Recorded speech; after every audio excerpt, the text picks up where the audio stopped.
to know. The people that are in the church, they don't know what's going on. They're not they're not allowed to get on the internet. They're not allowed to watch TV. They're not allowed to read magazines. So they only know what they're being told. So all these things that are happening, and they have no idea why. They don't know what this anonymous thing is about. It's just like, to them, it's just like, where do these guys come from? There used to be these SP pickets where they're like, the old guard, and there'd be like maybe 5 or 6 guys would show up, or maybe 20 guys would show up, and now it's like, well, where did 1,000 SPs come from? Like, how are there 1,000 SPs that show up every month, and where are they coming from, and how come we don't know any of them, and how come none of them have ever been in an org? Or, to them, it's just mind-boggling to the church. So, but they literally, at the Int base, they're taking all these videos that are on every week, every day on E! Or Entertainment Tonight or whatever. They're recording all that footage. They're re-editing it and re-recording the VOs for these little segments, and they play it to Int-based staff like it's good. Like, look at all the things that Tom Cruise was on this week, and they play all these clips edited together with Tom Cruise here and Tom Cruise there and Katie and Tom, and they think, when I left the Int base in 2005, I truly thought that Tom Cruise was the biggest movie star in the world, and that every time he opened his mouth, he said Scientology, and everybody went, yay, yay, Tom Cruise. That's what I thought, because that's what they're telling you. Every few weeks they're playing all these videos. So the staff have no clue what's going on, and they only know what they're basically being told. So, and OSA, basically OSA, like I was saying earlier, OSA is like the legal and investigative branch of the church. And that's where, and they're basically like the, GO 2.0. That's what they are, the Guardian's office, present day.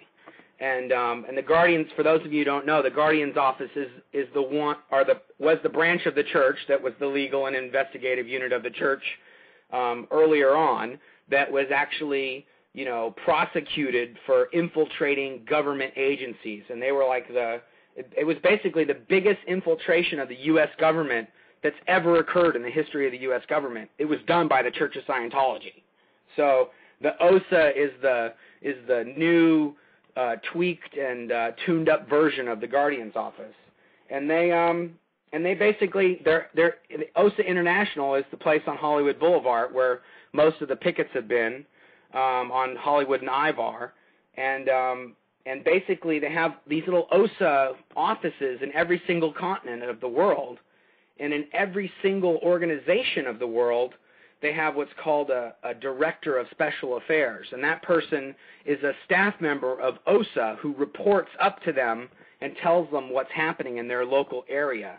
And it's usually the spokesperson or the spokeshole in that city or whatever. That's usually the OSA person. And that's how they basically run their whole little network. And any report or anything they get or anyone who attacks Scientology, it gets reported up to OSA International, and they feed it into their computer system. And they have a pretty sophisticated system of where any report basically gets fed into this database, and they can cross-check and do whatever analysis of how many different other SPs that person's connected to and who's his relatives and where does he live and what areas, and then they do like a whole thing.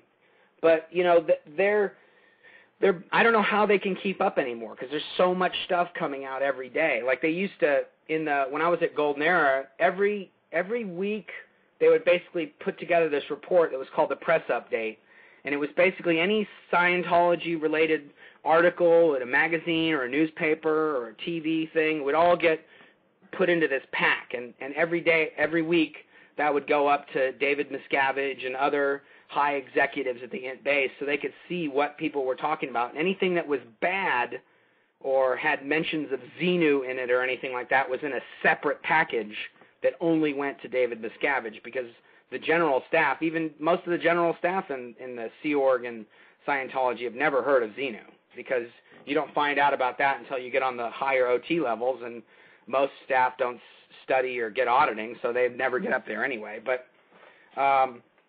so that's how David Miscavige keeps up with all this stuff, is through the press update, and whenever he gets on the internet, and basically, yeah, Dave's office does spend more time, more recently as well, like in the last 10 years, his office and his staff and the Office of Special Affairs, they dedicate more time than anything to dealing with defectors or suppressives than anything else that's happening. And yeah, that's what happens. And it's people. I'm trying to keep to what I was going to talk about and read the notes at the same time. So I'm like, okay, yeah. Okay. Dave is OT7, and that's another great thing I got to tell you is that there's a deposition on the internet it's David Miscavige. If you just type in David Miscavige deposition, that dude has never done a course in Scientology management. He's never studied the L. Ron Hubbard teachings, a course of those on how to manage Scientology organizations. And that was as of 1990. Well, I was at the base from 1990 to 2005, and that was the last thing he ever would have done was, been on course doing some study. But the other thing is that in 1993, which coincidentally was when the whole IRS decision came down, or whatever you want to call it, when they did the blackmail on the commissioner of the IRS and he gave him tax exemption. But when he was right in the thick of that IRS thing, he broke his leg playing basketball at the Int base. And his auditor, who was in Religious Technology Center, blew. She got the hell out of there because she knew she was going to get thrown under the bus for him breaking his leg because she committed, out tech or whatever on him. And he hasn't been in session since. That was in 1993. So here's the dude who's telling all, and he did, this is a significant thing, but in the, later on in the late 90s or the mid 90s, a lot of the OT7, the level of OT7 was basically revised, and all the people that had been on that level had to redo all their studies and everything to be able to do the new auditing and what have you. Anyway, he is the old OT7. He hasn't even done the new OT7. So he's totally, when you get down to the pot calling the kettle black, he's like, number one on that list. But yeah, David Miscavige did play basketball in the 90s, and yeah, not good on the dunk shot there. But anyway, but yeah, so they do spend an insane amount of time on dealing with all the people that have gotten out, and that is the main reason for, and that's the main advantage to them of this whole disconnection policy, is because basically what happens is you have somebody who's in the church and then they leave. Well, of course they're going to talk trash about the church because they left for a reason. They didn't leave because they were like, oh, I love it, but I'm just not going to do it. No, they're like, they know it's bullshit and they're going to get out.